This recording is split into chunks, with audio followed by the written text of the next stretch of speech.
On a late Thursday afternoon, I wandered outside without conscious thought of a plan or an agenda, other than pulling a few weeds around new spring growth in the flower garden.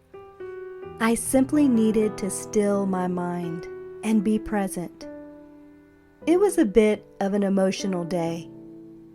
I'd internalized an offhanded comment and allowed a few hasty words to send my self-esteem into a downward spiral.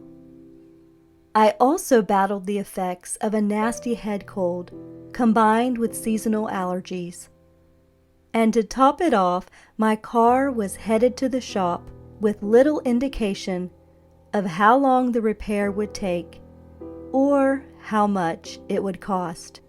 Yes, I've talked about car troubles here in the past, and I suppose it's a byproduct of a 14-year-old car.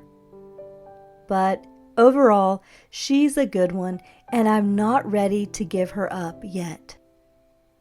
On that Thursday afternoon, all I could think about was simplicity, stillness, and quiet. Taking time to be present or in the moment are terms that might sound cliché these days. But they were the very words I needed to shift my outlook away from my lingering thoughts in order to claim a sense of inner peace.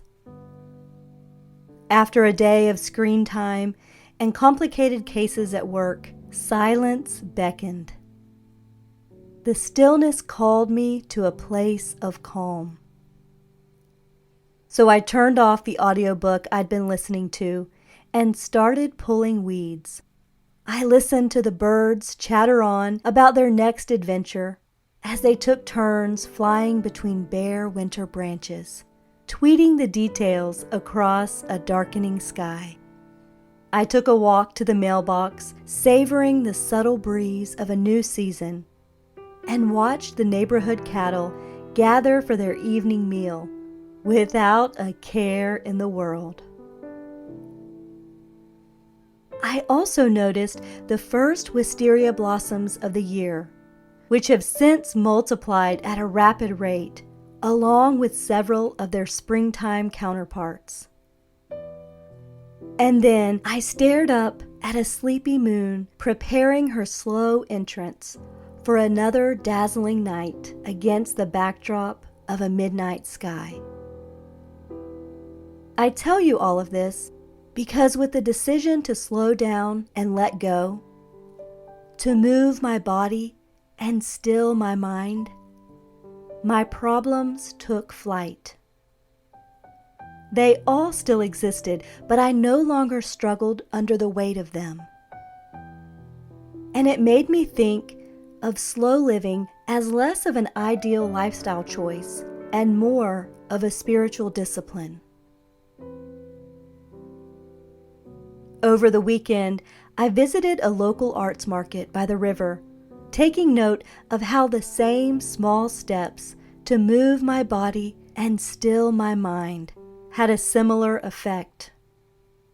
The slow, simple pace of Saturday shoppers, skilled artisans, and exceptional craftsmanship were a kind reminder to unplug, to take a mental break and only hold what is in front of me at the moment. Sometimes it looks like pulling weeds, admiring flowers, and walking to the mailbox. And at other times, it looks like a slow, sunny Saturday afternoon with handcrafted products and a cold mango lemonade by the river. On the surface, perhaps these activities seem inane or unproductive. But I believe there is good reason for the simplicity of Psalm 46:10. Be still and know that I am God. In the stillness, you and I can surrender control. We don't have to carry burdens that aren't ours to bear. For now, simply be. What do you see? What do you hear? Where can you find beauty in the chaos? Focus on it. Rest in it. Let go of the struggle. I think you'll be glad you did.